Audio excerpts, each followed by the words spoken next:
Chief Marcus Hale kicked Ava Quinn square in the chest. She hit the concrete floor of the K9 kennel hard. Before she could stand, he slammed the steel door shut and locked it.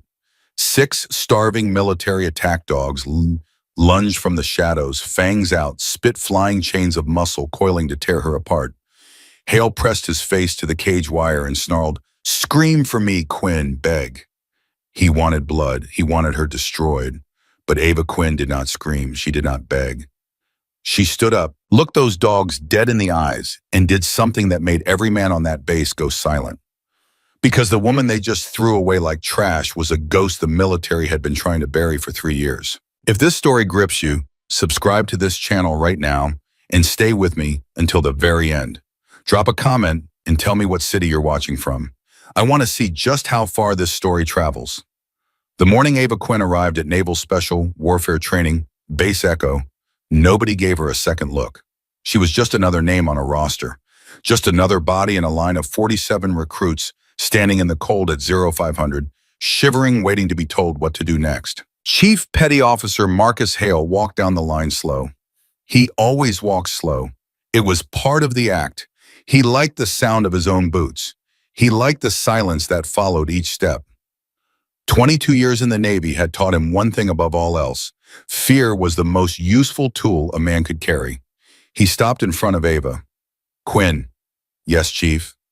"You're the one who transferred in from Pendleton." "Yes, Chief." "You know what we do here?"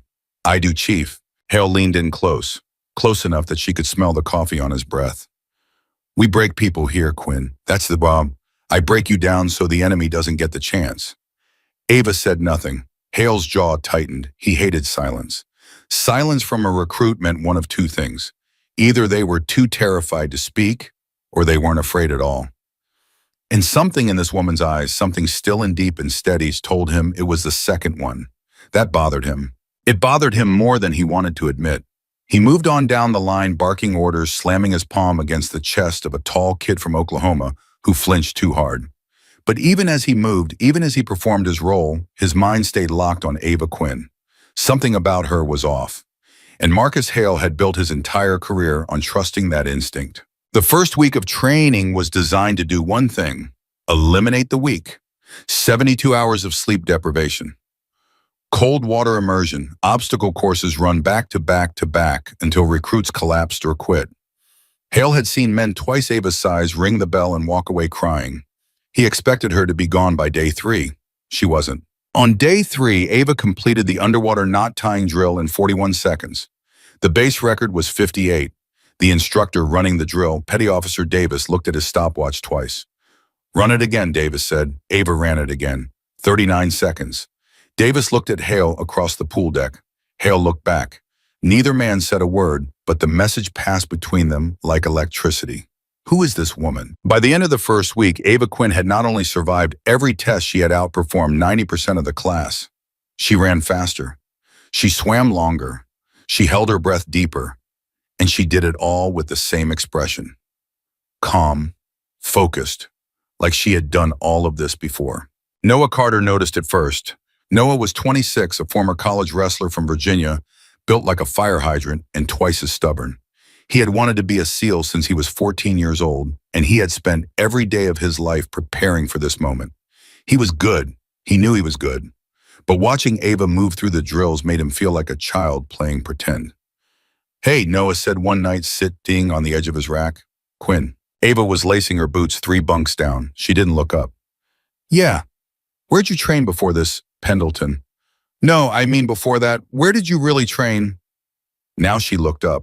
Her eyes met his, and Noah felt something he couldn't explain. A chill, not the kind that comes from cold air, the kind that comes from standing too close to something dangerous. "I trained at Pendleton," Ava said again, and then she went back to lacing her boots. Noah didn't push it, but he didn't forget it either. Week 2 brought the combat simulations, close quarters, room clearing, live fire exercises with blanks that sounded real enough to make your ears ring for hours. Hale ran the scenarios himself, watching from the observation platform, clipboard in hand, pen moving fast. Ava cleared rooms like she was walking through her own house. She moved before the doors were fully open. She identified threats before other recruits even registered what they were looking at. Her timing was surgical, her decisions were instant, and her hands never shook. Not once. Hale threw the clipboard on the table in the briefing room that night. "Pull her file," he said to Lieutenant Briggs, his administrative officer. Briggs looked confused. "Whose file?" "Quinn, Ava Quinn. Pull everything you have on her." Briggs pulled the file. It was thin, too thin. Basic enlistment records. A transfer order from Camp Pendleton. Fitness reports that were average, not exceptional. The kind of file that belonged to someone who didn't want to be noticed. Hale read it 3 times. Then he set it down and stared at the wall. "This is wrong," he said. "What do you mean?" Briggs asked. "I mean, this file is a lie. Nobody moves the way she moves and has a jacket this clean. Something is missing. Find it." Briggs spent 2 days making phone calls. Every call hit a dead end. The commanding officer at Pendleton confirmed Quinn's transfer, but offered no additional details. Her previous unit had no records beyond what was already in the file. Her background check came back spotless. Too spotless. "It's like she didn't exist before 18 months ago," Briggs told Hale. Hale nodded slowly. "That's because she didn't." The next morning, Hale made a decision that would change everything. He walked across the base to the K9 compound. He spoke briefly with Staff Sergeant Torres, the head dog handler, and then he returned to the training yard where the recruits were running drills. "Quinn," he shouted, "fall out. You're with me." Ava jogged over, breathing steady. "Yes, Chief? We're doing something different today. Follow me." He led her across the base without another word. The other recruits watched them go. Noah Carter watched longest. Something cold settled in his gut. He had seen that look on Hale's face before. It was the look a man gets when he's about to do something cruel and call it training. The K9 compound was set apart from the main training facilities. Inside were 12 kennels, each housing a military working dog trained for patrol detection or attack. These were not pets. These were weapons with fur and teeth. Belgian Malinois, Dutch Shepherds, German Shepherds bred from lines that stretched back to military programs in Europe. They were trained to chase, to bite, to hold, to take down armed combatants. Hale stopped in front of Kennel 6. Inside were 6 dogs, the most aggressive group on the base. They were used for advanced threat simulation. Even experienced handlers entered with protective gear and a partner. "Get in," Hale said. Ava looked at the kennel. She looked at the mums. She looked at Hale. "Chief, those dogs are unrestrained." "I know what they are. There's no protective equipment." "I know." Ava held his gaze. 5 seconds. 10. The silence between them was thick enough to touch. "Is this an order, Chief?" Hale smiled. It was not a kind smile. "Consider it an invitation." Torres stood nearby, his face white. He stepped forward. "Chief, I have to advise against this. Those dogs haven't been fed since yesterday. They're in a heightened state. If something goes wrong, then something goes wrong," Hale said without looking at him. "Quinn, you have 30 seconds to enter that kennel. Or you can ring the bell and go home. Your choice." Ava Quinn did not ring the bell. She walked to the kennel door. She unlatched it. She pulled it open, and she stepped inside. 6 dogs turned toward her at once. The 2 largest, Rex and Duke, both Belgian Malinois, moved first. They lowered their heads. Their lips pulled back. A growl rose from Rex's chest that sounded like a diesel engine turning over. Torres gripped the catchpole in his hands, ready to intervene. Hale stood with his arms crossed, watching. Ava stood in the center of the kennel. She did not move. She did not speak. She did not crouch or raise her hands or do any of the things a frightened person would do. She breathed. Slow, steady, in through the nose, out through the mouth. Rex advanced, his growl deepened, his body coiled like a spring. Every muscle in that animal was built for one purpose, and right now every cell in his brain was telling him to attack. Ava lowered her chin, just slightly, just enough to change the angle of her eyes. And then she did something that nobody on that base had ever seen a person do. She growled back, not loud, not aggressive, low, guttural, a sound that came from somewhere deep in her diaphragm, a sound that did not belong in a human throat. Rex stopped. His ears flattened. His tail dropped. His body wound so tight a moment ago went loose. And then slowly, as if some invisible hand pressed down on his spine, Rex lowered himself to the ground. He rolled onto his side. He exposed his belly. Submission, Complete, total, unconditional submission. Duke followed, then the third dog, then the fourth. Within 60 seconds, all 6 dogs were on the ground. Silent. Still. Not one of them would look Ava in the eye. Torres dropped the catch pole. His hands were shaking. Hale's smile was gone. In its place was something he hadn't felt in a very long time. Something that tasted like fear. Ava turned her head toward the kennel door. Her voice was even, measured, as calm as if she were ordering coffee. "Open the door, Chief." Hale didn't move. Open the door. He reached forward. His hand was not steady. He unlatched the door. Ava stepped out. She walked past him without a word. She walked past Torres. She walked back toward the training yard. Hale watched her go. His mouth was dry. His heart was hammering against his ribs. Torres came up beside him. "Chief, what the hell was that?" Hale didn't answer, because he didn't have an answer. But for the first time in 22 years, Marcus Hale was afraid of a recruit. That night, he sat alone in his office. The file on Ava Quinn was open on his desk.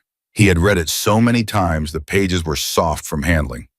He picked up the phone and dialed a number he hadn't called in years. It rang 4 times. "This is Commander Vance." "Commander, it's Hale. I'm calling about a recruit." A pause. "What about them?" "Something's wrong, sir. I have a woman in my class who can make attack dogs submit without touching them. She clears rooms faster than operators with 10 years of experience. Her file is thin enough to read through, and nobody at Pendleton will talk about her." Another pause, longer this time. "What's her name?" "Quinn. Ava Quinn." The silence on the other end of the line lasted so long that Hale thought the connection had dropped. "Commander, I heard you." Vance's voice had changed. It was lower now, harder, like a door closing. "I need you to listen very carefully, Chief. Whatever you have done to draw attention to this woman, stop. Whatever file you've been pulling, close it. Whatever questions you've been asking, stop asking them." "Sir, I don't understand." "You're not supposed to understand. You're supposed to follow orders. That woman is not your concern. She is not a recruit. She is not a problem for you to solve. Leave her alone." The line went dead. Hale sat there in the dark, the phone pressed to his ear, listening to nothing. His mind was racing. 22 years. 22 years of following orders, of doing what he was told, of trusting the chain of command to know things he didn't need to know. But this was different. A woman who could silence attack dogs with a sound. A file that didn't exist. A commander who sounded scared. Marcus Hale was not the kind of man who let things go. He had never been that man. And he wasn't about to start now. He set the phone down. He opened his desk drawer. He pulled out a second phone, one that wasn't issued by the Navy, one that didn't show up on any official record. He dialed a different number. "Frank, it's Marcus. I need you to run a name through the system, deep as you can go." "What name?" "Ava Quinn, but I don't think that's her real name." 3 days later, Hale received an encrypted email from an address he didn't recognize. There was no subject line, no greeting, just 2 words and a photograph. The 2 words were Maya Reeves. The photograph showed a woman in full tactical gear standing in front of a Black Hawk helicopter. Her face was smudged with dust and sweat. Her eyes were hard. Behind her, the landscape was flat and brown and endless. Syria. Hale stared at the photograph. Then he stared at the name. Then he opened his laptop and searched every military database he had access to for Maya Reeves. Nothing, absolutely nothing. Not a service record, not a deployment history, not a photograph, not a single pixel of digital existence anywhere in the entire Department of Defense database. Maya Reeves had been erased. And the woman who had taken her place, the woman sleeping in a bunk 30 yards from where Hale sat right now, the woman who had made 6 attack dogs surrender without lifting a finger, was either the most dangerous person on this base or the most dangerous person who had ever set foot on it. Hale closed his laptop. He leaned back in his chair, and for the first time in his career, he did not know what to do next. Down the corridor in the barracks, Ava Quinn lay in her bunk with her eyes open. She stared at the ceiling. She had heard the phone call Hale made to Vance. She had heard the fear in Vance's voice, and she knew with a certainty that sat in her bones like cold metal that the clock had started. They were going to find out who she was. And when they did, the people who had been hunting Maya Reeves for 3 years were going to find out where she was, and then the killing would start again. Ava closed her eyes, not to sleep, She hadn't truly slept in 3 years. She closed her eyes to remember, to feel the weight of the rifle in her hands, to hear the voices of the 6 men she had lost in the desert, to see their faces one more time before the world she had built to protect herself came crashing down. Because it was coming down, she could feel it, like a storm you smell before you see. It was already here. Noah Carter couldn't sleep either. He lay in his bunk across the barracks, staring at the same ceiling, thinking about the same woman. He had seen what happened in the kennel. Torres had told everyone. By nightfall, the entire base knew. The woman who walked into a cage of attack dogs and walked out untouched. But it was what Torres said at the end that stuck in Noah's mind. She didn't tame them, Torres had whispered. She didn't calm them down. She spoke to them in their language, like she was one of them, like she was the alpha of every pack that ever existed. Noah rolled over. He pulled the thin wool blanket up to his chin. "Who are you, Ava Quinn?" He didn't know the answer, but he was starting to suspect that when the answer came, it would change everything. Not just for him, not just for Hale, but for everyone on this base. And maybe for everyone who had ever known the name Maya Reeves. The encrypted email sat open on Hale's laptop for 6 hours. 2 words. Maya Reeves, in a photograph that should not exist. He hadn't moved from his chair. The coffee on his desk had gone cold twice. Outside the base was waking up.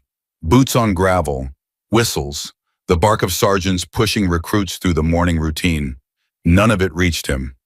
His entire world had narrowed to a photograph of a woman standing in front of a Black Hawk helicopter in Syria, wearing the face of the recruit, sleeping 30 yards away. At 0600, Hale made a decision. He picked up his phone and called Briggs. "My office, now." Briggs arrived in 4 minutes. He took one look at Hale's face and closed the door behind him without being asked. "Sit down," Hale said. Briggs sat.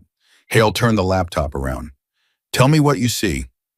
Briggs leaned forward. His eyes moved from the photograph to the 2 words beneath it. His face didn't change, but his breathing did. It got shallow, quick. The way a man breathes when his brain is processing something it doesn't want to accept. "That's Quinn," Briggs said. "That's not Quinn. That's someone named Maya Reeves. And according to every database the Department of Defense operates, Maya Reeves does not exist." "Then how do you have her picture?" "I called in a favor. Someone outside the system, someone who doesn't follow the same rules we do." Briggs sat back. "Chief, if you're running an unauthorized background check on a recruit using outside contacts, that's a career-ending move." "Briggs, I kicked that woman into a cage with 6 attack dogs yesterday. She made every single one of them lie down without touching them. My career is already on the line. I need to know who she is." Briggs rubbed his face with both hands. "What do you want from me?" "I want you to go to records and pull every deployment log from JSOC operations in Syria between 2019 and 2022. Specifically, I want anything related to K9 units operating in the Eastern Corridor." "That's classified." "Then get creative." Briggs left. Hale closed the laptop and stared at the wall. Commander Vance had told him to stop, had ordered him to leave Ava Quinn alone. And for 3 days, Hale had tried. He had gone through the motions, run the drills, evaluated the recruits, pretended that the woman in Kennel 6 was just another name on a clipboard. But he couldn't do it. The image of those dogs lying on the ground, bellies up trembling, would not leave his mind. In 22 years, he had never seen anything like it. Not from a handler, not from a trainer, not from anyone. Whatever Ava Quinn was hiding, it was bigger than a classified file. And Marcus Hale was not the kind of man who walked away from a question he couldn't answer. Meanwhile, in the training yard, Ava felt a shift. It was subtle, a change in the way people looked at her. A half-second too long. A conversation that stopped when she walked past. The story of the kennel had spread through the base like wildfire, and now every recruit, every instructor, every support staff member on Echo was watching her. She kept her head down. She ran the drills. She followed orders. But inside, behind the mask she had worn for 3 years, a clock was ticking. Hale was digging. She could feel it the way an animal feels a predator circling. And if Hale dug deep enough, if he found even one thread of Maya Reeves, then the people who wanted her dead would find that thread too. Noah Carter fell in step beside her during the morning run. He didn't say anything for the first 2 miles. Just ran, matched her pace, breathed when she breathed. It was Noah's way of saying "I'm here" without actually saying it. At mile 3, he spoke. People are talking. People always talk. They're saying you're special ops. They're saying you've done this before. Some of them are saying you're a plant sent here to evaluate the program. And what do you think? Noah ran another 50 yards before answering. I think you're scared. Ava looked at him. It was the first time anyone on this base had surprised her. I've watched you for 2 weeks, Noah continued. You're the most capable person I've ever seen. You move like you've been trained by people who don't exist on any organizational chart. But every time Hale gets close to you, every time someone asks a question, you don't expect your left hand makes a fist. You do it fast. You probably don't even know you're doing it. But I see it, and the only reason a person that capable makes a fist like that is because they're not afraid of what's in front of them. They're afraid of what's behind them. Ava stopped running. She stood on the dirt track, chest barely moving, eyes locked on Noah Carter from Virginia, former wrestler, stubborn as a brick wall. You should stop watching me, Noah. Why? Because if you see what's behind me, you won't be able to unsee it, and it will follow you for the rest of your life. She started running again. Noah stood there for 3 seconds watching her go. Then he started running too, because Noah Carter was also not the kind of man who walked away from a question he couldn't answer. 48 hours later, Briggs came back with something. He walked into Hale's office at 2200 after the base had gone quiet, carrying a single manila folder. Close the door, Hale said. Briggs closed it. He set the folder on the desk. His hands were shaking. Where did you get this? Hale asked. A friend at SOCOM Archives. He owed me one. Chief, before you open that, I need you to understand something. What's in this folder is beyond classified. This is SAP level, Special Access Program. The kind of thing that gets people reassigned to a desk in Alaska for 30 years. Noted. I'm serious, Chief. If anyone finds out I pulled this, then nobody finds out. Sit down. Hale opened the folder. Inside was a single sheet of paper. A mission summary redacted so heavily that most of the text was blacked out. But the pieces that remained were enough. Operation designation, Silent Fang. Date, March 2021. Location, Eastern Syria. Unit composition, 6 operators. 1 K9 handler. Handler designation, Reeves M. Mission objective, redacted. Mission outcome, catastrophic loss. 5 operators, KIA. 1 operator, MIA, presumed dead. Handler survived. Target extracted successfully. Hale read it again. Then a third time. Then he looked at Briggs. 5 dead, 1 missing, and the handler walked out alive with the target. Briggs nodded. That's what it says. 1 woman alone, with dead teammates all around her. And she still completed the mission. Chief, there's more. Look at the bottom. Hale looked. At the bottom of the page in small type was a note that hadn't been fully redacted. Post-mission status, handler identity scrubbed per SEC, DEF directive. All records expunged. Personnel reassigned to protected status under new identity. Current location classified. Hale set the paper down. His hands were steady, but his mind was anything but. She's not a recruit, he said quietly. She never was. She's in hiding. Someone put her here in this program with a fake name and a fake file because someone out there wants her dead. That's my read too, Briggs said. And I just kicked her into a cage full of bombs and started pulling at threads that are supposed to stay buried. Briggs said nothing. He didn't need to. The weight of what Hale had done was settling onto both of them like concrete. Chief, what are you going to do? Hale stood up. He walked to the window. Outside the base was dark, quiet, the kind of quiet that comes before something breaks. I'm going to talk to her, he said. That's a terrible idea. I know. Hale found Ava outside the barracks. She was sitting on an ammunition crate staring at nothing. She heard him coming but didn't turn around. She knew it was him. She could identify his footsteps from 50 yards by now. Quinn, it's late, Chief. I know. He stopped 3 feet away. Or should I call you Reeves? Ava's body went still, not the stillness of surprise, the stillness of a weapon being armed. Every muscle in her frame locked into position, and for 1 terrible second, Hale understood with absolute clarity that the woman in front of him could kill him before he finished his next sentence. Sit down, Chief, Ava said. Her voice was ice. Sit down and choose your next words very carefully. Hale sat on the crate across from her. His heart was pounding. He had faced down insurgents in Fallujah. He had survived an ambush in Kandahar that killed 3 men standing next to him. But sitting across from this woman in the dark, knowing what he now knew was the most frightened he had ever been. "I'm not here to expose you," he said. "Then why are you here?" "Because I made a mistake. I put you in that kennel to break you. I did it because you scared me and I don't handle fear well. I've never handled it well. I push back. I attack. It's the worst part of who I am and I put you in danger because of it." Ava said nothing for a long time. When she finally spoke, her voice had changed. Not softer, deeper, like a door opening to a room that had been sealed for years. "You didn't put me in danger, Chief. The dogs were never a threat to me. I've worked with animals like that my whole career. What you did was worse. You drew attention to me. You made people curious. You made them ask questions. And every question that gets asked about me sends a signal that travels through channels you don't know exist to people you never want to meet." "Who are these people?" "The people who killed my team." The words hit Hale like a physical blow. He leaned back on the crate, his mouth opened then closed.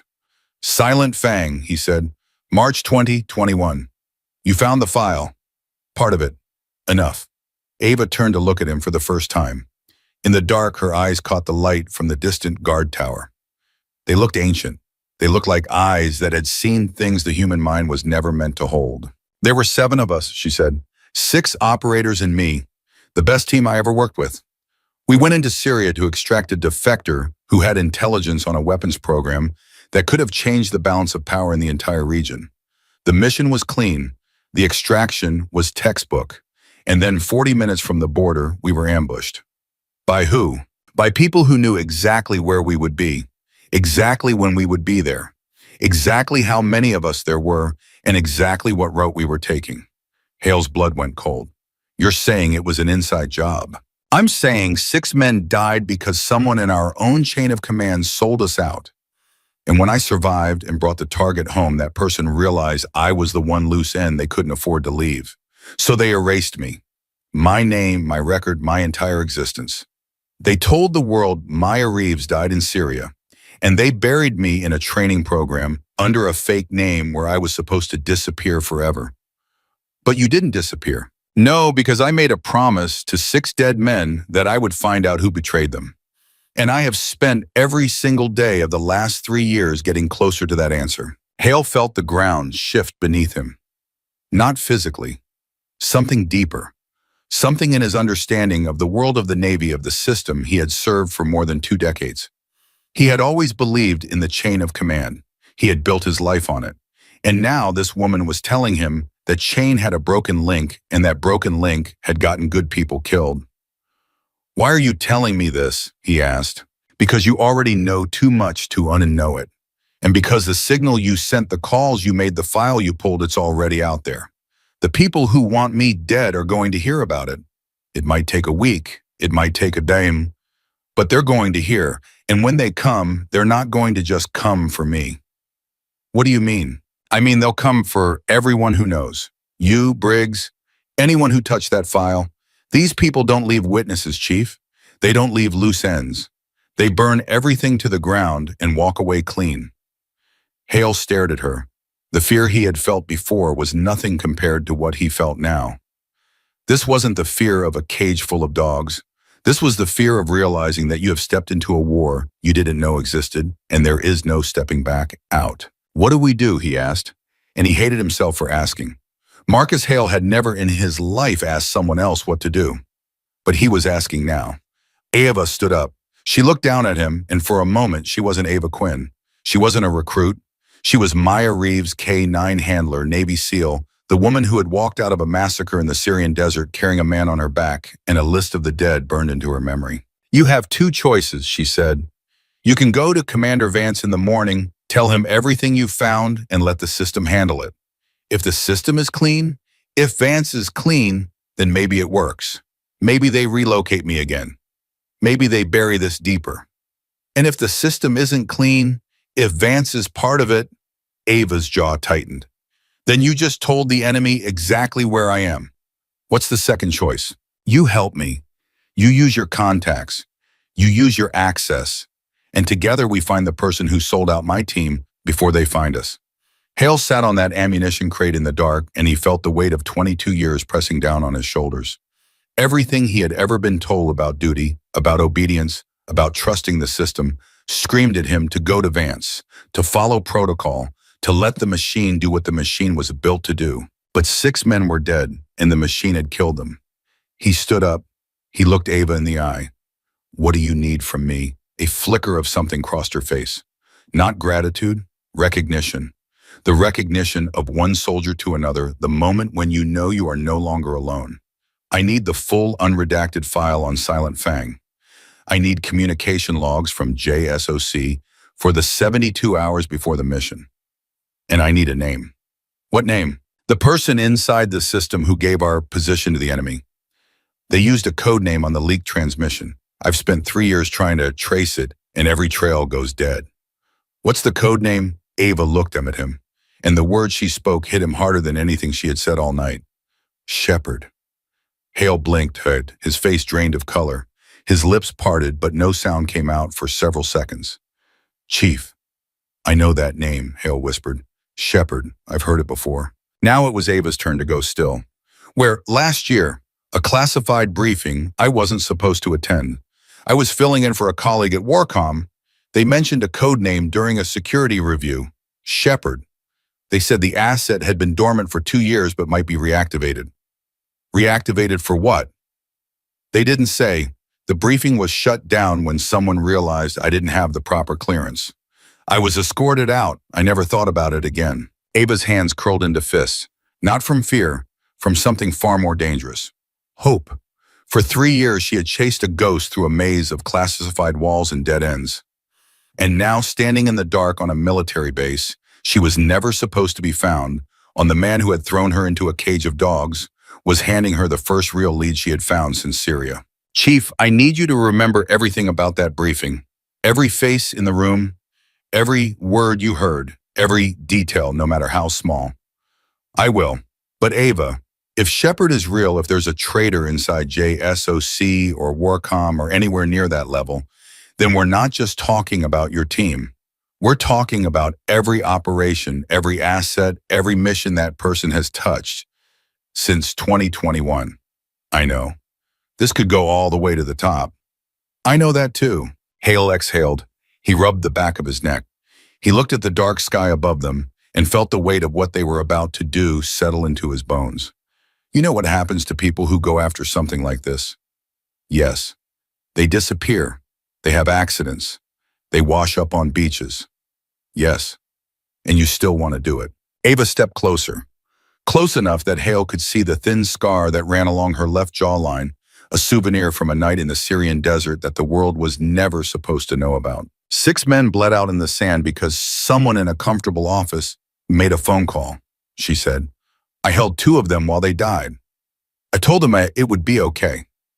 I lied to dying men, Chief, and I have carried that lie every day since. So yes, I still want to do it. I will always want to do it. Until the person who made that call is standing in front of me and they know what it feels like to have nowhere to run." Across the base in a barracks, he should have been sleeping, and Noah Carter stood at the window. He couldn't see Ava and Hale in the dark, but he could feel it. The way you feel electricity before lightning strikes. The way you feel the ground tremble before the earthquake hits. Something was happening on this base. Something that had nothing to do with training. Something that was about to break the surface and swallow everyone standing on it. Noah pressed his forehead against the cold glass. He closed his eyes. And somewhere in Washington, in a building with no name and no windows, a phone rang. A man in a gray suit picked it up. He listened for 11 seconds. Then he said 2 words. "Find her." He hung up the phone.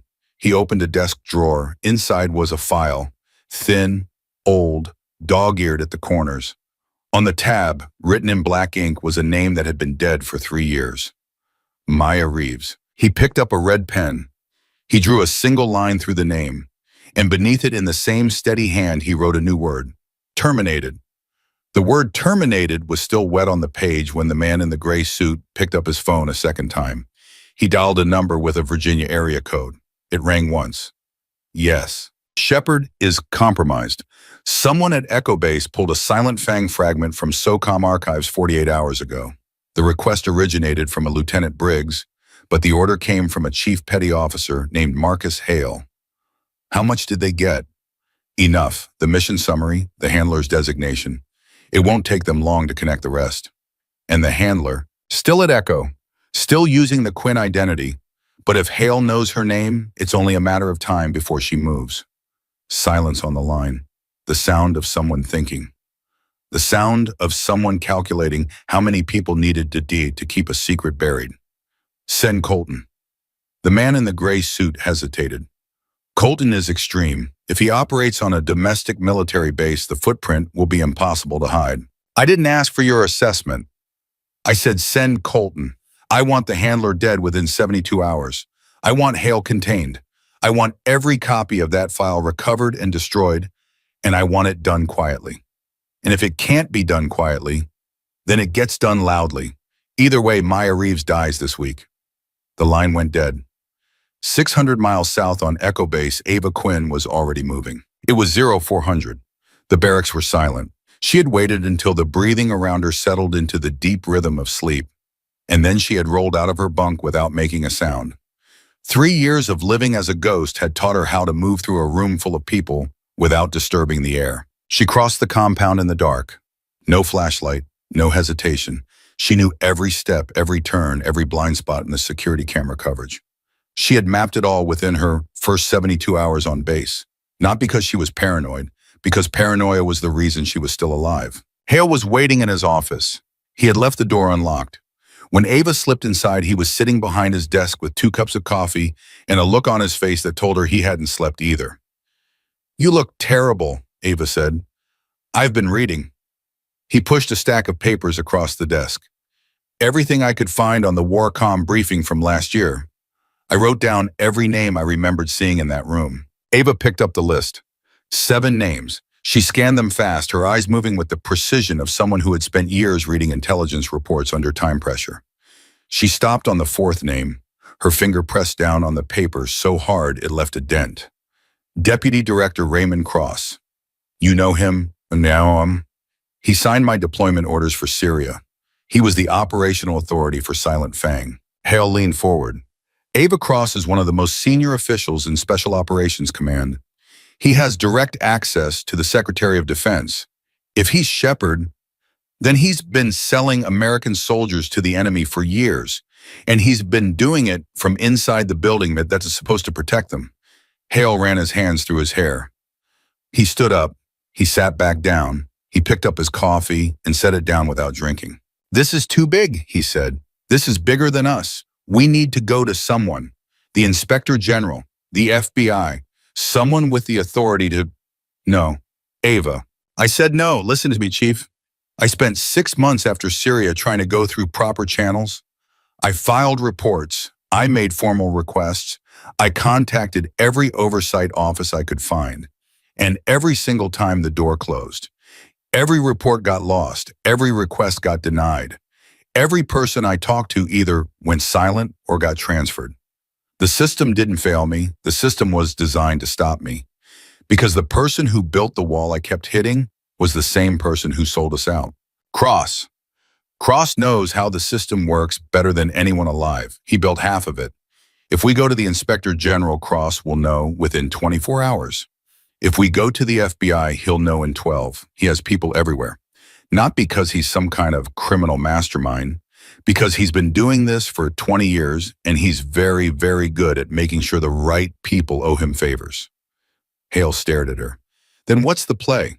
The play is we get the evidence ourselves, the unredacted Silent Fang file, the communication logs that show who transmitted our position to the enemy, and the financial records that prove Cross was paid for it. Financial records. Nobody commits treason for free, Chief. There's money somewhere. There's always money. A Swiss account, an offshore shell company, a property bought through a third party.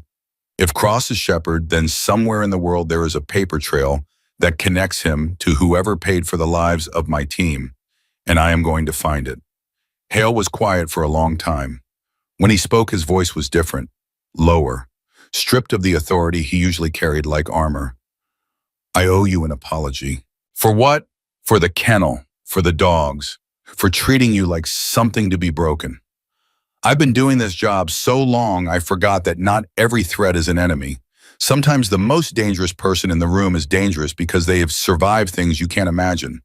And instead of recognizing that I tried to destroy it, Ava looked at him, really looked at him, past the uniform, past the rank, past the 22 years of calluses that the military had built around his heart.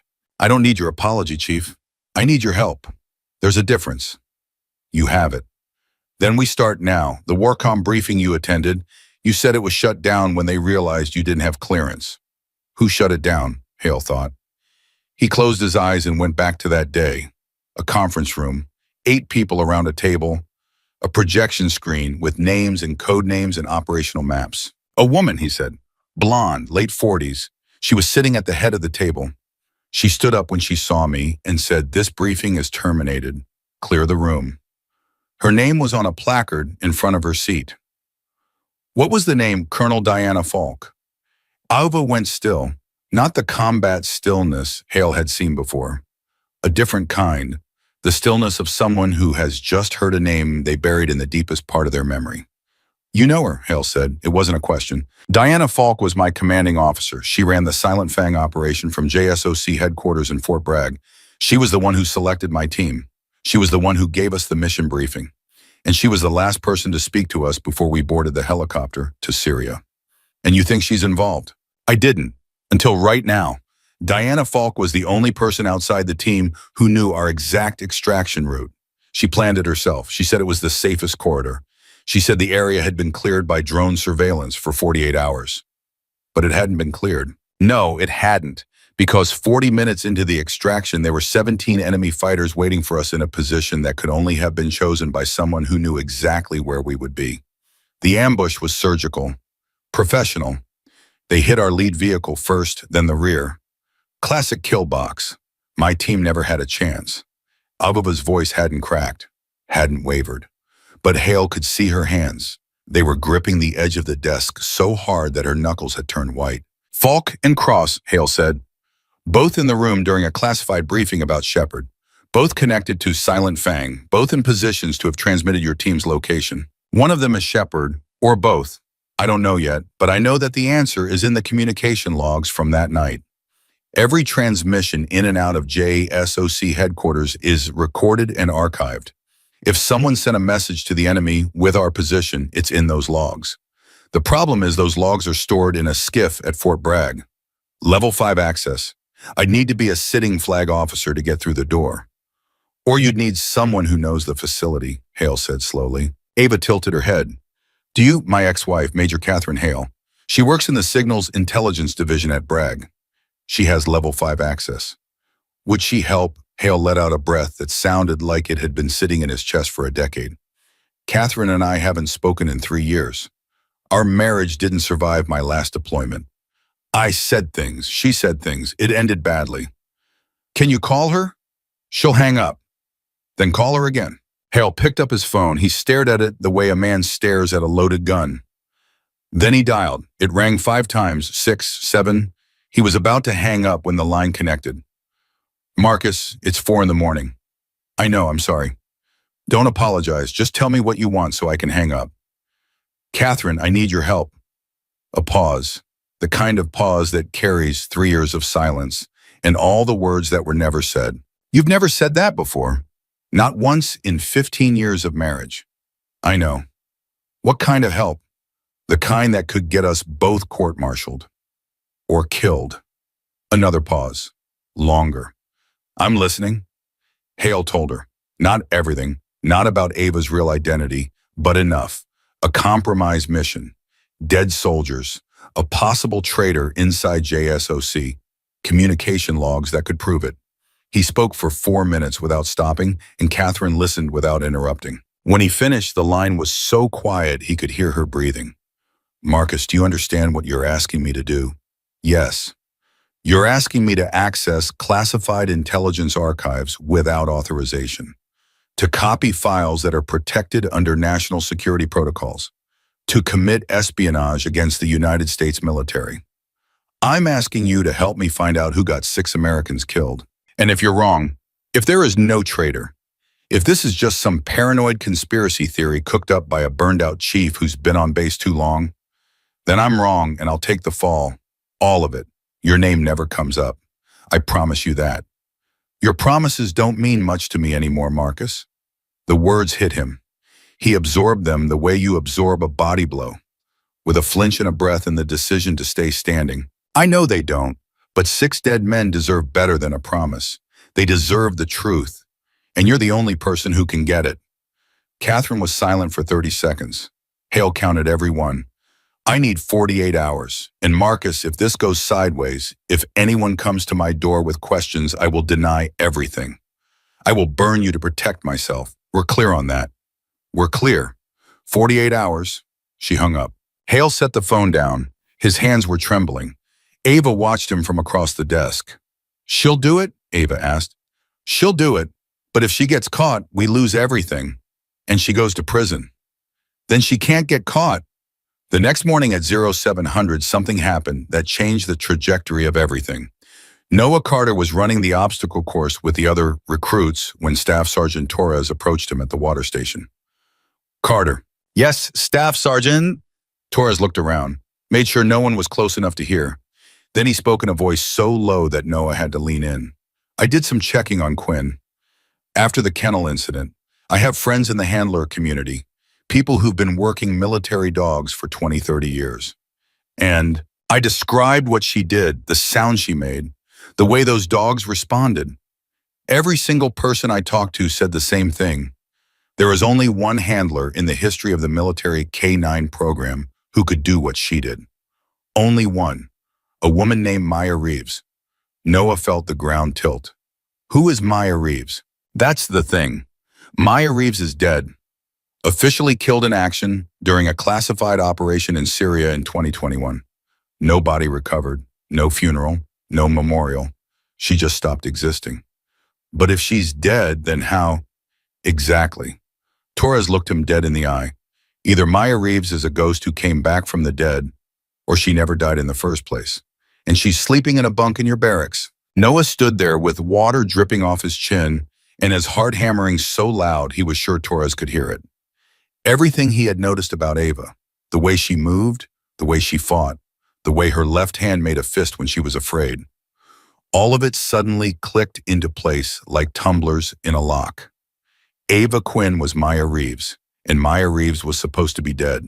At 1100, Ava was called to Commander Vance's office. She walked across the base with her spine straight and her face blank. But inside, every alarm she had was screaming. Vance hadn't spoken to her once since she arrived on base. For the commander to summon her now after Hale's phone call, after the file, after the kennel, meant that the walls were closing in faster than she expected. She knocked on the door. Enter. Vance was standing behind his desk. He was a big man, 6'3", 220, with a face carved out of granite and eyes that gave away nothing. He had the look of a man who had spent his entire life making decisions that ruined people. Close the door, Quinn. Sit down. Ava sat. Vance didn't sit. He stayed standing, towering over her. A power move, the kind of thing that worked on recruits. I received a report from Chief Hale about an incident in the K9 compound. He put you in a kennel with 6 unrestrained attack dogs. Is that correct? Yes, Commander. And according to multiple witnesses, you subdued those dogs without physical contact. Yes, Commander. How shame? Training, sir. I have experience with working dogs. What kind of experience? Basic handler courses, Pendleton. Vance stared at her for a long time. Then he opened a drawer and pulled out a folder. He set it on the desk. He opened it. Inside was a photograph, Sarav, the same photograph Hale had received in the encrypted email. A woman in tactical gear. A Black Hawk helicopter. Syria. Do you know who this is? Vance asked. Ava looked at the photograph. Her own face stared back at her from 3 years ago. Younger. Harder. Covered in dust and blood and the kind of exhaustion that goes past the body and settles into the soul. She looked up at Vance. No, sir. You're sure? I've never seen that woman before. Vance closed the folder. He leaned forward, both hands flat on the desk. I'm going to ask you one more time, Quinn, and I want you to think very carefully before you answer, because the answer you give me in the next 10 seconds is going to determine whether you walk out of this office or whether you're escorted off this base in the handcuffs. He slid the folder across the desk until it touched her hands. Who are you? Ava Quinn sat in that chair and she felt the weight of 3 years pressing down on her chest. 3 years of lying, 3 years of pretending, 3 years of wearing a name that didn't belong to her and living a life that was designed to erase the person she really was. She thought about the 6 men who died in the desert. She thought about their faces. She thought about the promise she made to them in the dark with bullets cracking overhead and blood soaking into the sand. And she made a choice. My name is Maya Reeves. I was the K9 handler assigned to Silent Fang. I survived the ambush. I completed the mission. And someone inside this command structure sold my team to the enemy. Vance didn't move, didn't blink, but something shifted behind his eyes. Something that looked like recognition, or maybe fear. I know, he said quietly. 2 words. 2 words that shattered every assumption Ava had made for 3 years. What do you mean, you know? I know who you are, Maya. I've always known. I'm the one who put you here. Ava stood up so fast, the chair tipped backward and crashed to the floor. Her body locked into combat posture. Her hands came up. Her weight shifted to the balls of her feet. Explain now. I was your handler's handler. When you survived Syria and they decided to erase you, I was the one who built the Quinn identity. I chose this base because it was remote enough to keep you hidden. I've been watching over you for 3 years, Maya, making sure the people who want you dead couldn't find you. Then why did Hale get the photograph? Why did someone leak my real identity? Vance's face changed. For the first time since Ava had walked through his door, he looked scared. Because someone inside my operation has been compromised. Someone I trusted to maintain your cover has turned. And I don't know who. Ava's blood froze. How many people knew I was here? 4, me, my deputy, a liaison at the Pentagon, and 1 field operative who monitored the base perimeter. Give me their names. Vance shook his head. I can't do that until I know who turned. If I give you those names and you go after the wrong person, you'll expose yourself to the right one. Commander, you don't understand. Hale has been digging. He pulled a Silent Fang fragment from SOCOM. He's made phone calls. He's left traces everywhere. If your operation is compromised, they already know I'm here. It's not a matter of if, it's a matter of when, and when is coming fast. Vance walked to the window. He pressed his forehead against the glass. And then he said the thing that Ava had been dreading since the moment she stepped onto this base. They sent someone. I got word an hour ago through a back channel, a contractor, former CIA. His name is Colton Briggs, no relation to your Lieutenant Briggs. He specializes in targeted elimination, and he's already en route. Ava's whole body went cold. She knew the name. Every special operator in the community knew the name. Colton Briggs was the man they called when something needed to disappear and never be found. He had operated in 14 countries. He had never failed an assignment. How long do I have? Based on the intelligence I received, he'll be in the operational area within 36 hours. 36 hours. 36 hours to find the traitor. 36 hours to get the evidence. 36 hours before a man who had never failed came to kill her. Ava picked up the chair. She set it upright. She sat back down. And she looked at Commander Vance with eyes that had seen death so many times they no longer flinched at its approach. Then we have 36 hours to finish this, she said. And Commander, when this is over, if we're still alive, you and I are going to have a very long conversation about the 3 years you kept me in the dark. Vance nodded slowly. Fair enough. Now tell me everything you know about Shepard. Vance opened his mouth to speak. But before he could, his desk phone rang. He looked at the caller ID. His face went gray. Who is it? Ava asked. Vance picked up the phone. He listened for 8 seconds.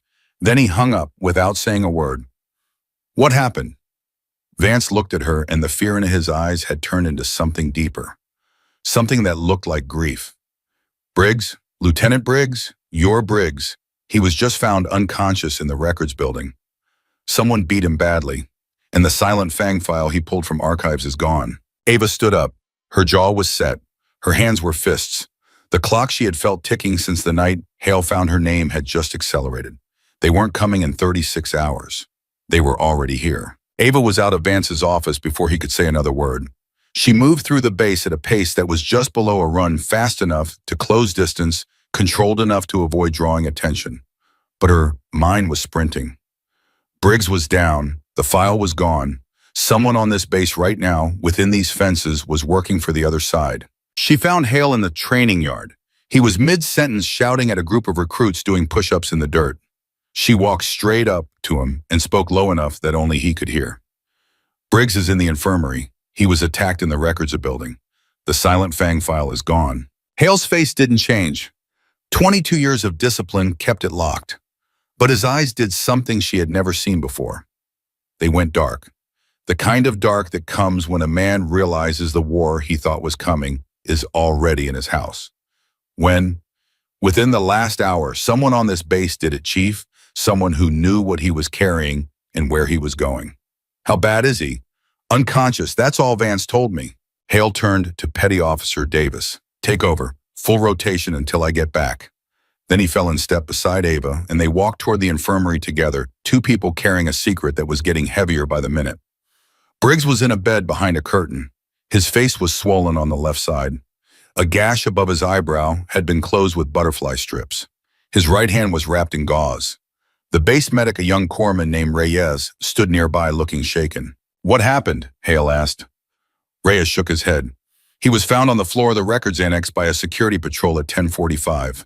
No witnesses, no cameras in that section of the building. Whoever did this knew exactly where the blind spots were. Hale looked down at Briggs. The man's breathing was shallow but steady. His eyelids fluttered. Briggs, can you hear me? A groan, then a whisper. Chief, who did this to you? Briggs tried to open his eyes. One opened. The other was swollen shut. He looked at Hale with the expression of a man trying to claw his way out of a fog. Didn't see a face. Came from behind. Fast. Professional. Not a recruit. Not someone who fights like a recruit. Did they say anything? One thing. Briggs swallowed hard. The effort of speaking was costing him.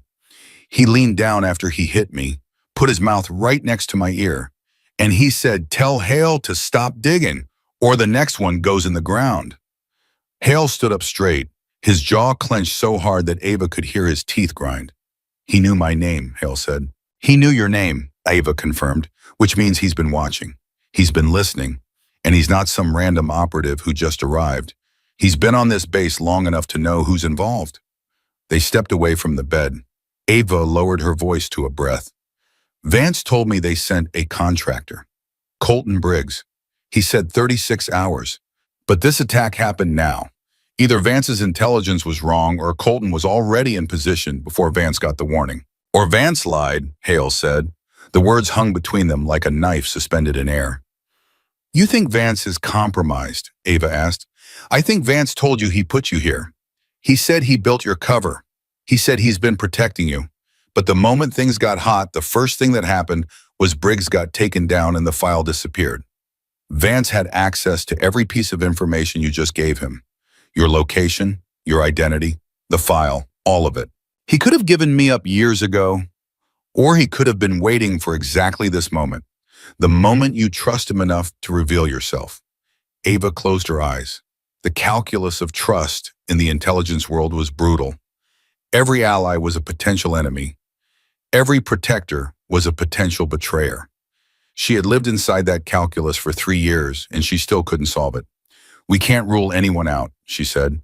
Not Vance, not Torres, not anyone. Then we trust no one. We trust each other. That's it. And we move fast. Hale nodded. Catherine, she's our last play. If she can pull the communication logs from Bragg before whoever is doing this realizes we have a second channel, call her now. Tell her the timeline just changed. We don't have 48 hours. We might not have 24. Hale pulled out his personal phone. He dialed Catherine's number. It rang and rang and rang. Voicemail. He tried again. Same result. A third time. Nothing. Ava watched his face. She saw the exact moment fear arrived. Not the managed fear of a soldier. The raw, primal fear of a man who has just realized that someone he cares about might be in danger. She always answers, he said. Always. Even when she hates me. She answers. When was the last time you spoke to her? Last night, 4 in the morning. She said she'd have the files in 48 hours. And now she's not picking up. Hale stared at his phone. His hand was shaking, not from cold, not from adrenaline, from the realization that his decision to pull at this thread might have just cost someone their life. If they got to Catherine, he started. Don't go there yet. There could be 100 reasons she's not answering. She could be in the SCIF. She could be in a briefing. She could have silenced her phone. Or she could be lying on a floor somewhere with her face beaten in just like Briggs. Chief, I need you to hold it together. If Catherine is compromised, panicking won't save her. Thinking will. Hale looked at Ava, and in that moment the last piece of the wall between them crumbled. He wasn't a chief petty officer anymore. She wasn't a recruit. They were two people standing in the middle of a fire, and the only thing keeping either of them alive was the other. What do we do? He asked.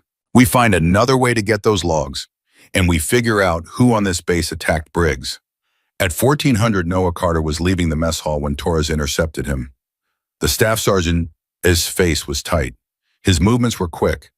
The easy confidence that Torres usually carried was gone, replaced by something Noah had never seen in the man before.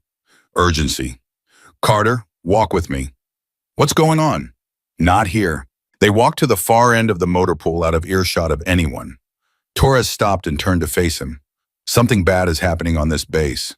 Briggs is in the infirmary. Someone worked him over. And the word I'm hearing from the security detail is that it wasn't random. It was targeted. Targeted why? Because of Quinn, because of what she did in the kennel, because Hale started asking questions about her and someone doesn't want those questions answered. Noah's gut tightened. What kind of questions? Torres lowered his voice even further. I told you about Maya Reeves, the canine handler who died in Syria. I've been doing more digging since we talked, and I found something that scared me enough to come find you.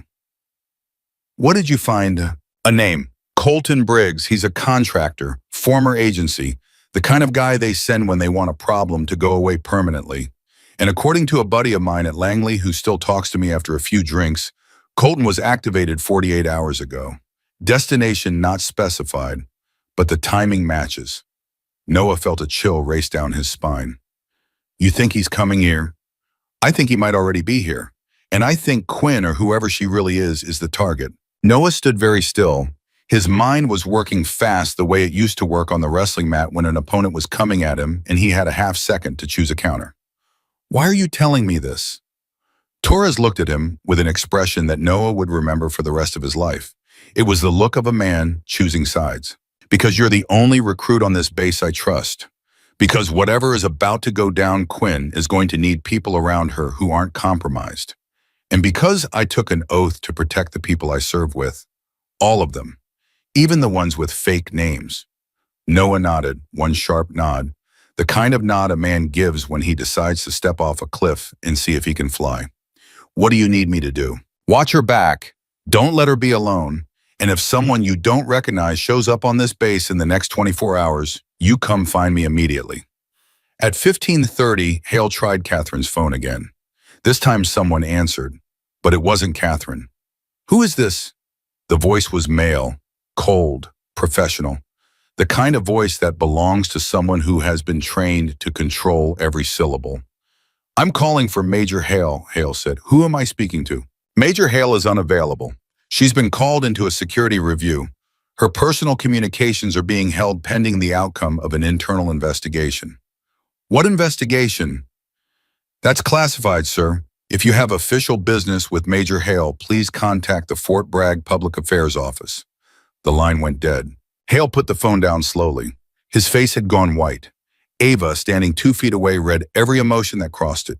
Fear, rage, guilt. And beneath all of it, the cold certainty that the game had just changed. They have her, Hale said. We don't know that for certain. They answered her phone. A man I don't know answered my ex-wife's phone and told me she's in a security review. That's not a coincidence. They got to her. They found out she was accessing the logs, and now she's either in custody or worse. Chief, this is my fault. I dragged her into this. I called her in the middle of the night and asked her to commit espionage, and now she's... Stop. Ava grabbed his arm, hard enough to leave a mark. You don't have the luxury of guilt right now. Guilt is for later. Guilt is for when we're safe. Right now, I need you functional. Can you be functional? Hale looked at her hand on his arm. He looked at her face. He took a breath that seemed to come from somewhere deep and wounded. Yeah, I'm functional. Good, because we just lost our access to the Bragg archives. We have someone on this base who is beating people unconscious. There's a professional killer either en route or already here, and the only file that could prove the identity of Shepard is gone. We are running out of moves. So I need you to think, is there anyone else, anyone at all who might have access to JSOC communication logs from March 2021? Hale thought. He paced, he stopped, he paced again. There might be one person, but you're not going to like it. I don't like anything about this situation. Who? Colonel Diana Falk. Ava stared at him. Falk, the woman we suspect might be Shepard. Not her personally, her office. Falk runs a division at Warcom that handles operational security reviews. Part of her mandate is maintaining backup archives of all JSOC communication logs for after-action analysis. If the primary records at Bragg are locked down, Falk's office would have a secondary copy. You want me to walk into the office of a woman who might be the person who got my team killed and ask her for the evidence that could convict her. I want you to get someone inside that office without her knowing. There's a difference. Ava's mind was turning, fast, calculating risks, angles, possibilities. Running scenarios the way she had been trained to do in a dozen mission planning rooms across 3 continents. Where is Falk's office? Warcom headquarters, Norfolk, about 6 hours by car. I can't leave this base. The moment I disappear, whoever attacked Briggs will know something is wrong. Then we send someone she won't expect, someone who isn't connected to any of this. They both arrived at the same name at the same time, Noah Carter. At 1700, Ava found Noah at the pull-up bars. He was on his 32nd rep. She waited until he dropped. Carter, walk with me. Noah wiped his hands on his pants. He fell in step beside her. They walked the perimeter of the training field, 2 recruits on an evening walk. Nothing unusual, nothing that would trigger a camera review. Torres talked to you, Ava said. It wasn't a question. He did. What did he tell you? That your real name might be Maya Reeves, that you're supposed to be dead, that there's someone on this base who wants to make that official. Ava nodded. No denial, no deflection. The time for covers and lies had run out. My name is Maya Reeves. I was a K9 handler and special operator. 3 years ago, my entire team was killed in Syria because someone inside our chain of command betrayed us. I survived. They erased me, put me here under a fake name. And now, because Hale started pulling at threads, the people who want me buried have found me again. Noah kept walking. His pace didn't change. His breathing didn't change. But his eyes did. They hardened. The way metal hardens when you heat it and cool it fast. What do you need? I need you to do something dangerous. Something that has nothing to do with your training. Something that could end your career before it starts. Tell me. There's a facility at Warcom headquarters in Norfolk. Inside that facility is a backup archive of JSOC communication logs. Those logs contain the evidence that identifies the person who betrayed my team.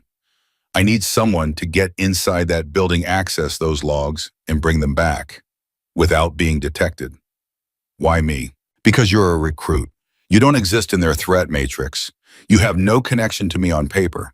And because Torres told me something about you that matters more than any of that. What? That you're the kind of person who does the right thing even when it costs you everything. Noah stopped walking. He turned to face her. In that moment, standing on the dirt track with the evening light dying around them, he wasn't a recruit and she wasn't a ghost. They were 2 people standing at the edge of something they couldn't come back from. My father served 26 years in the Army, Noah said. He told me once that the most important decision a soldier ever makes is not whether to follow orders. It's whether to follow the truth when the orders and the truth go in different directions. And which way are you going? I'm going to Norfolk. At 1900, Hale arranged a 48-hour Liberty Pass for Noah under the cover of a family emergency. The paperwork was clean. The story was simple. Noah's mother was ill. He needed to go home to Virginia.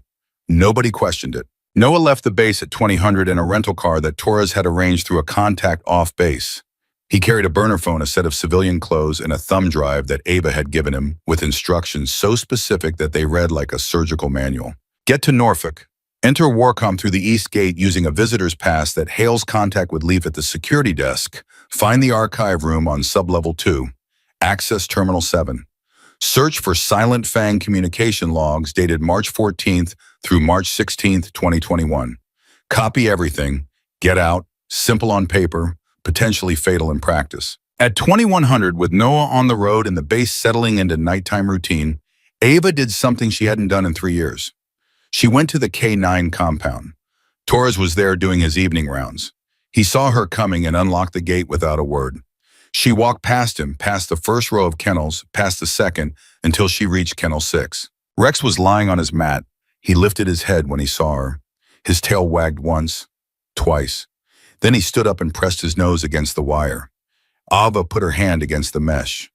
Rex licked her fingers, and something inside her, something she had kept locked away and buried and frozen for 3 years, cracked open. "Hey, boy," she whispered. Rex whined, a soft, low sound, the sound a dog makes when it recognizes someone it thought was gone. "I know," Ava said, "I know." She pressed her forehead against the wire. She closed her eyes. And for 30 seconds, she wasn't Maya Reeves, the operator. She wasn't Ava Quinn, the ghost. She was just a woman who had lost everything standing in front of an animal that didn't care about classified files or code names or betrayals. An animal that only understood one thing. She was here. She was real. She was alive. And that was enough. Torres watched from a distance. He didn't interrupt. He didn't speak. He just stood there and let her have the moment, because some things are sacred even in the middle of a war. At 2200, Hale received a text on his burner phone. 3 words. No sender ID. Colton is here.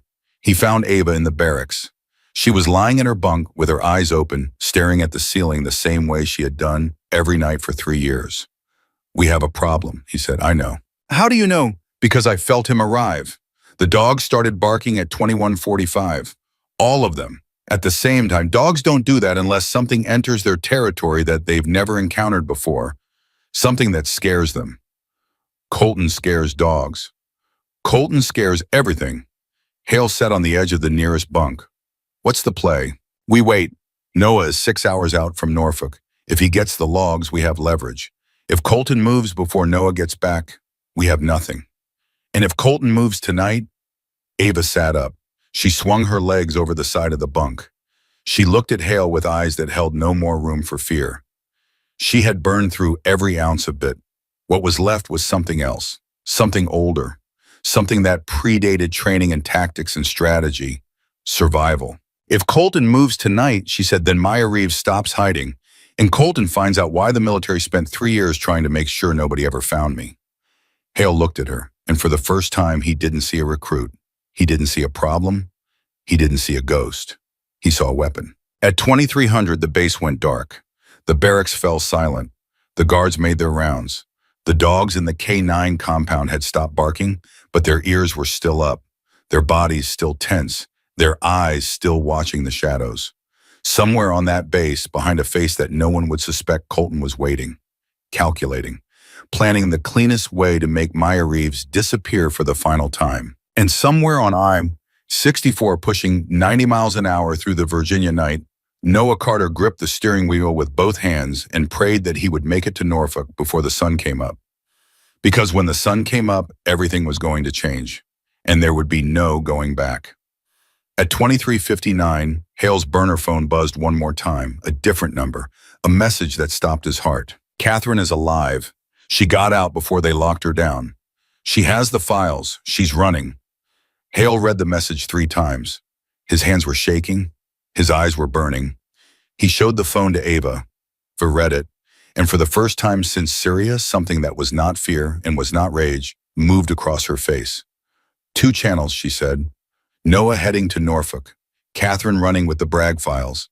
If either one of them makes it back, we win. And if neither of them does. Ava stood up. She reached under her mattress and pulled out a knife she had taken from the training supply room 3 days ago. She checked the blade. She slipped it into her boot. "Then I go find Colton myself, and only one of us walks away." 0300. The base was holding its breath. Ava stood in the dark between the barracks and the motor pool, the knife in her boot pressing cold against her ankle. She hadn't slept. She wouldn't sleep. Sleep was a luxury that belonged to people who weren't being hunted. Hale was in his office watching the security feeds on his laptop. 4 cameras covered the main approaches to the base. 2 covered the interior compound. None covered the blind spots along the eastern perimeter, and both of them knew that if Colton was going to move, he would come from the east. At 03:15, Hale's burner buzzed. Noah, I'm 30 minutes out from Norfolk, no problems on the road. Good. When you get there, the visitor's pass will be under the name David Webb. My contact left it at the East Gate security desk. Don't deviate from the plan. Get in, get the files, get out. Understood. Noah, be careful. I will, Chief. The line went dead. Hale set the phone down and looked at the security feeds again. Nothing moved. But nothing moving at 3 in the morning on a military base where attack dogs had gone silent was not a comfort. It was a warning. At 0340, Torres radioed Hale on a private channel. His voice was strained. Chief, we have a problem in the K9 compound. What kind of problem? Rex is gone. Kennel 6 is open. The lock wasn't forced. Someone used a key.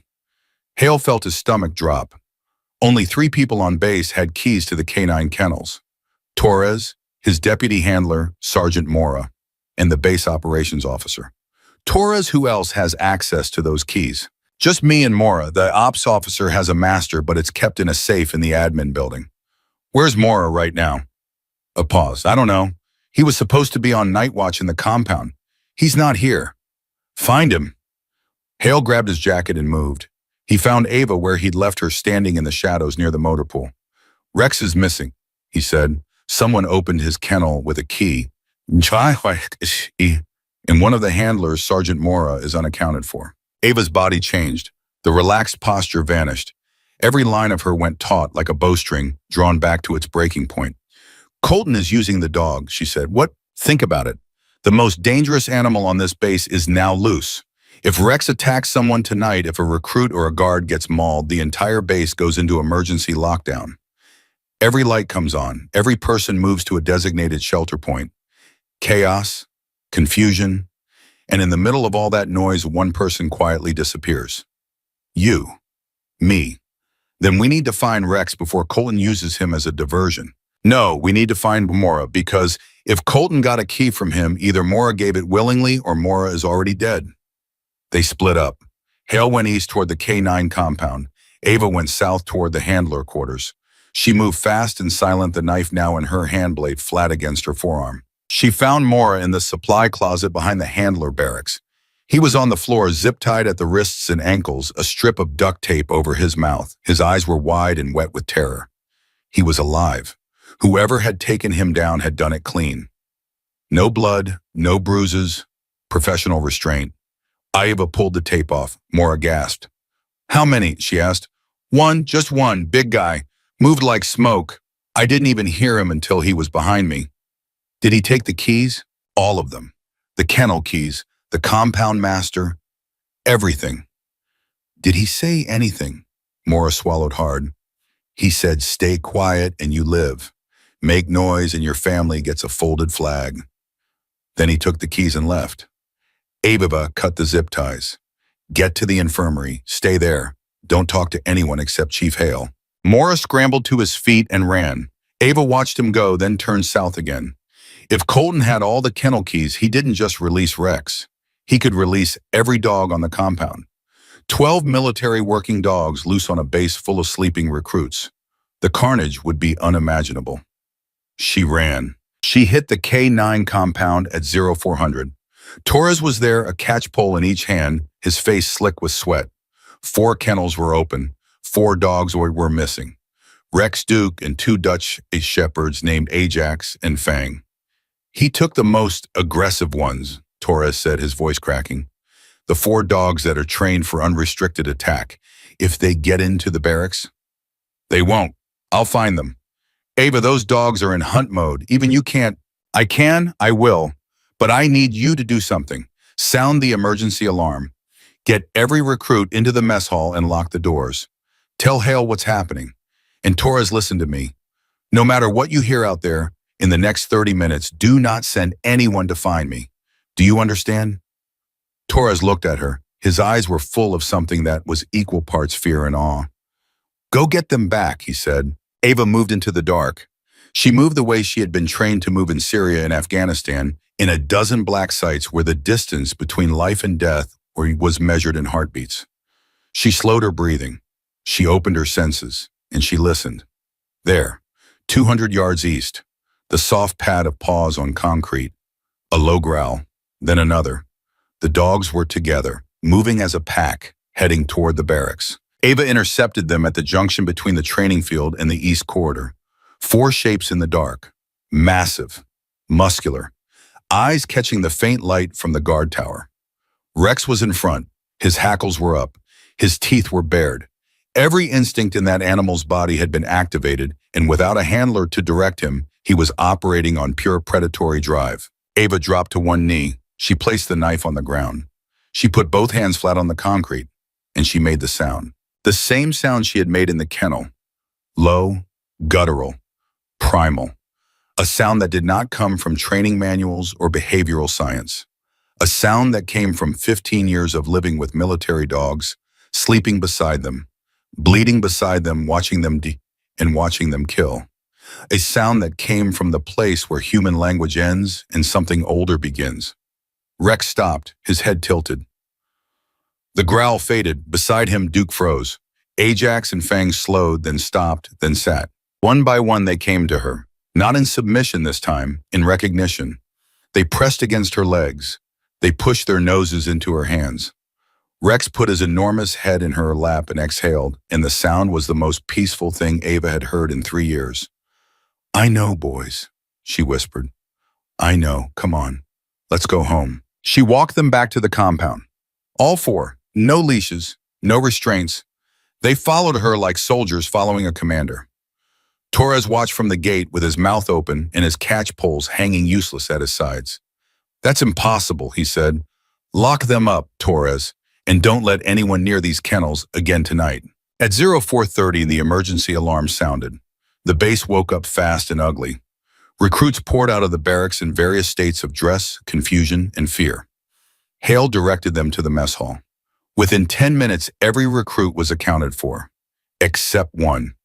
Noah Carter's bunk was empty. His Liberty Pass was in the system.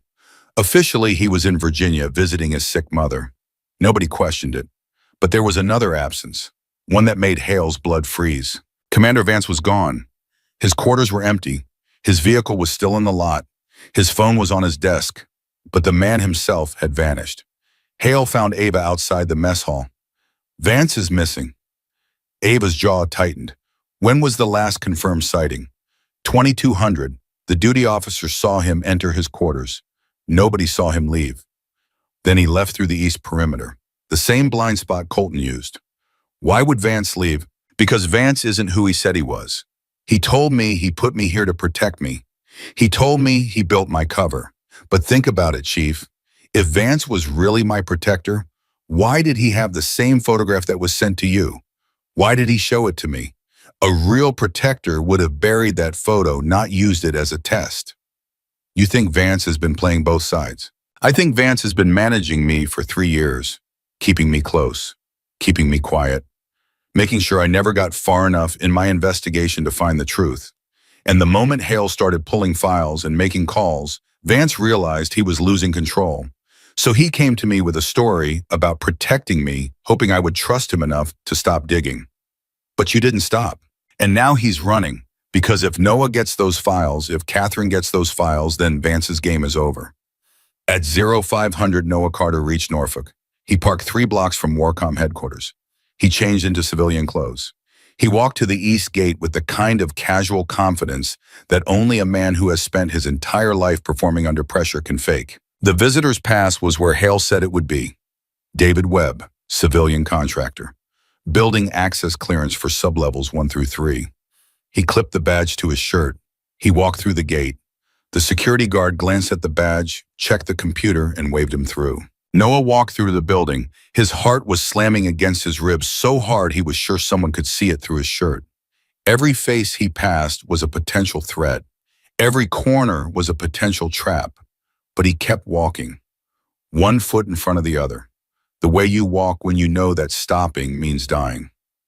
Sublevel 2, Archive Room, Terminal 7. He sat down, he inserted the thumb drive, he typed the search parameters Ava had given him. Silent Fang, March 14th through 16th, 2021. Communication logs, all channels. The screen loaded, and what Noah saw made him forget how to breathe. 347 transmission records. Radio, satellite, encrypted messenger. Every communication in and out of JSOC headquarters during the 72 hours surrounding the Silent Fang mission. And buried in the middle, flagged with a red security marker that someone had tried and failed to delete, was a single outgoing transmission. Timestamp, March 15th, 2021, 0217, 3 hours before the ambush. Origin Warcom, Secure Terminal, Norfolk, Virginia. Destination unknown, external receiver. Frequency matched to known hostile communication networks. Content, full extraction route. Team composition, vehicle descriptions. Timeline, authorization signature Viactual. Noah stared at the screen.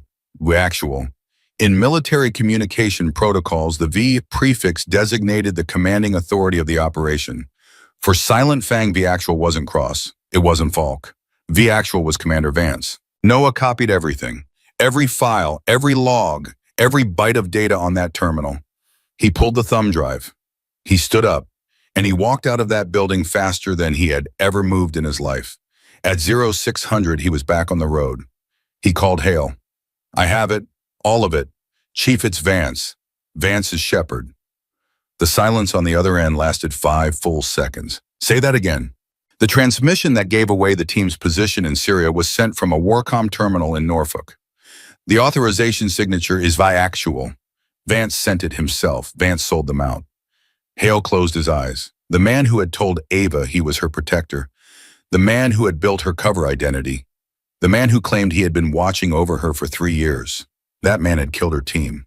He hadn't been protecting her. He had been imprisoning her, keeping the one person who could expose him locked inside a cage of lies under a fake name on a base he controlled, where he could watch her every move.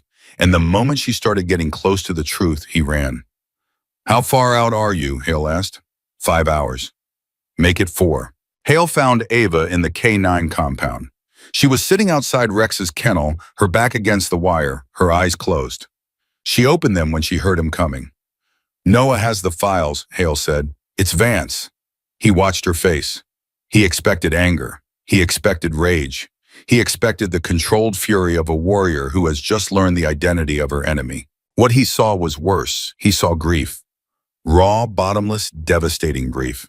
The grief of a woman who had spent 3 years trusting that someone somewhere was looking out for her, and learning that person was the one who had destroyed everything she loved. He sat across from me yesterday, she said, her voice barely above a whisper. He looked me in the eye and told me he put me here to keep me safe. He said he built my cover. He said he'd always known who I was, and I believed him. For 20 minutes, I believed that someone in this world had actually been trying to protect me. Ava. He killed them, Jackson, Morales, Petrov, Kimball, Rhodes, and Sullivan. 6 men, my men. They called me Maya, and they trusted me with their lives, and the man who sent us into that desert sold our position to the enemy for money. She stood up. The grief was still there, but something else was rising through it.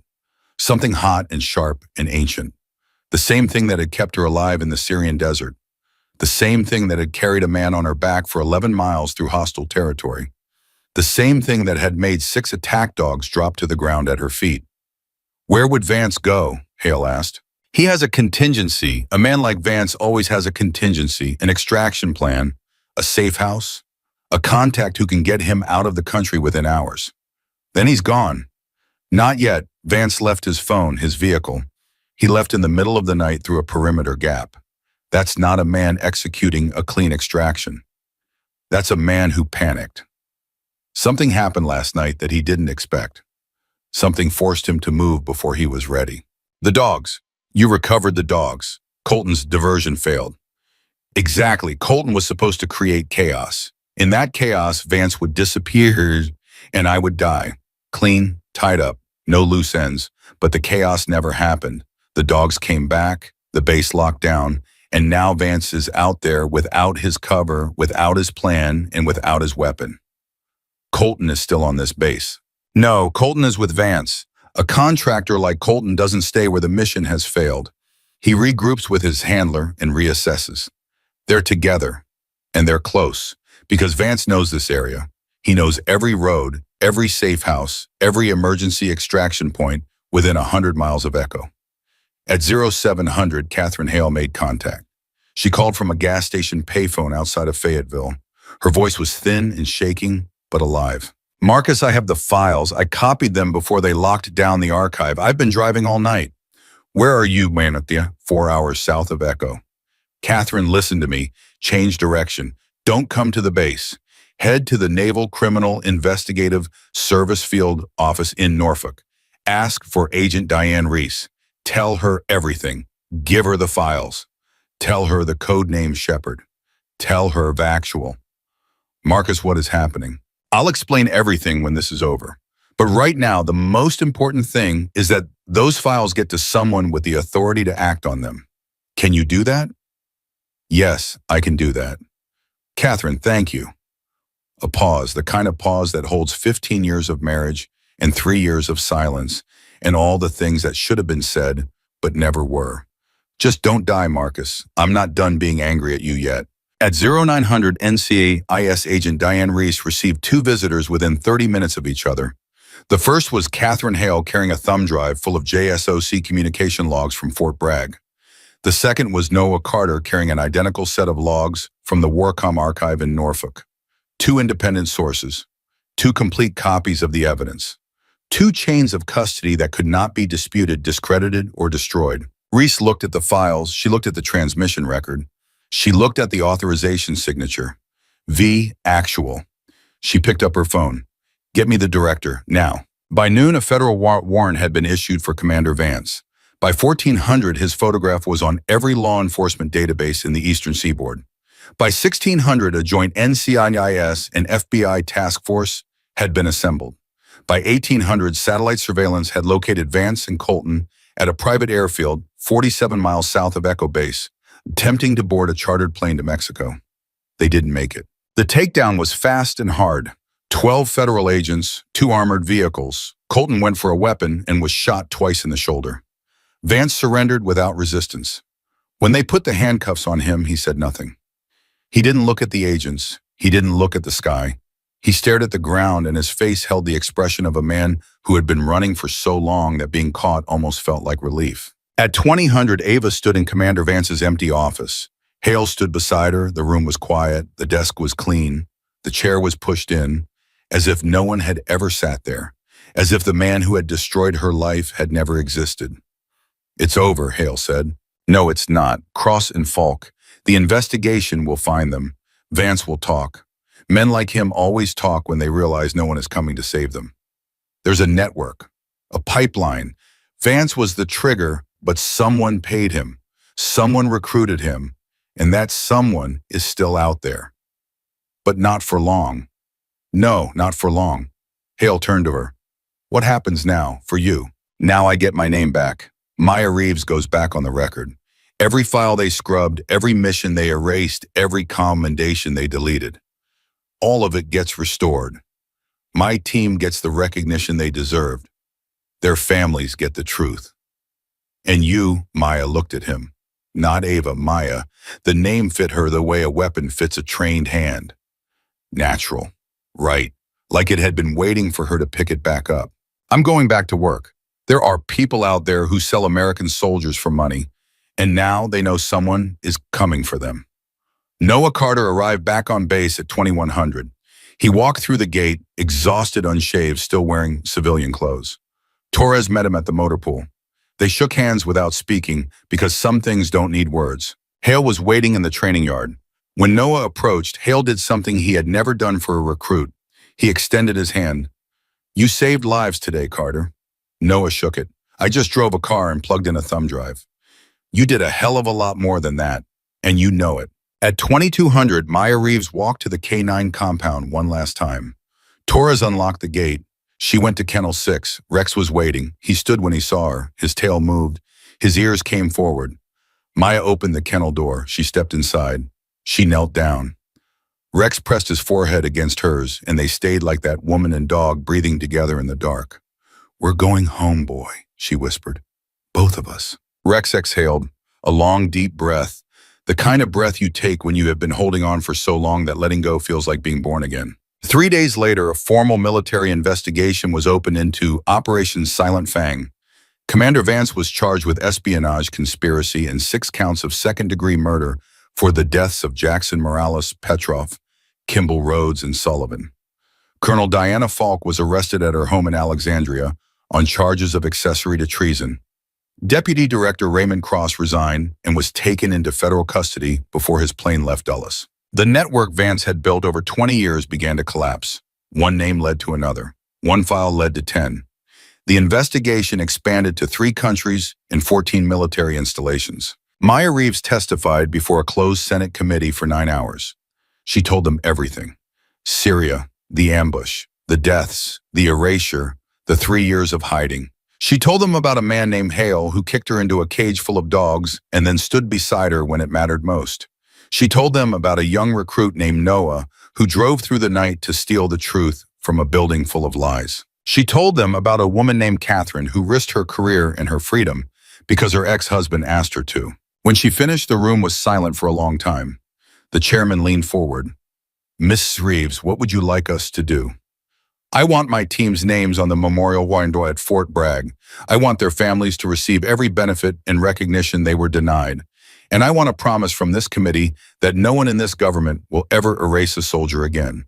We serve, we sacrifice, we die, but we do not disappear." 6 months later, Maya Reeves stood at Fort Bragg in dress uniform. Behind her, 6 names had been carved into granite. Jackson, Morales, Petrov, Kimball, Rhodes, Sullivan. The sun was warm. The wind was still. Rex sat at her feet wearing a service harness with a new unit patch. Hale was there. Noah was there. Catherine was there. Torres was there. Even Briggs, his face still carrying the faint scar above his eyebrow, was there. Maya touched the stone. She traced each name with her fingertip. 6 men who gave everything. 6 men who were erased. 6 men who now finally existed again. She didn't cry. She had done her crying in the desert, holding dying men and telling them lies about how everything was going to be okay. Today, she told them the truth.